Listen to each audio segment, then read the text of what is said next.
fascinating.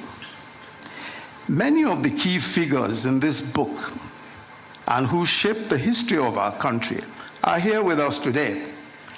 And that tells another story all by itself.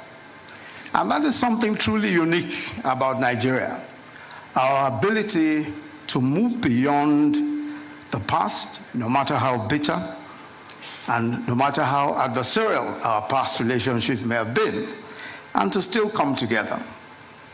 So seated amongst us here today is General Yakubu Gowon, who became Nigeria's head of state at the age of 32 and led the country for 9 years. His government was overthrown in 1975 by a coup involving the then Brigadier Olusegun Obasanjo and the then Brigadier Theophilus Danjuma, and the author himself, I confirm, the then Lieutenant Colonel Babangida, who was then commander of the newly formed Armored Corps.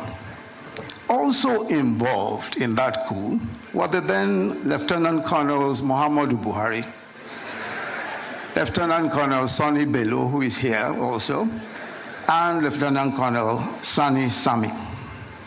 Yet here we are today with former President Obasanjo, General Danjuma, and of course the author himself present, not as adversaries of the author, but as witnesses to history, celebrating a fellow statesman.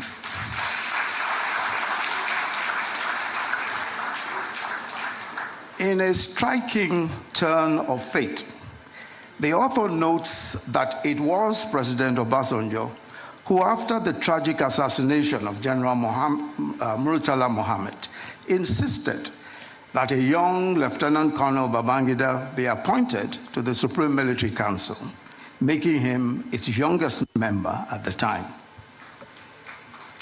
Also represented here is the immediate past president, Muhammadu Buhari, another leader whose path intertwined with Babangida.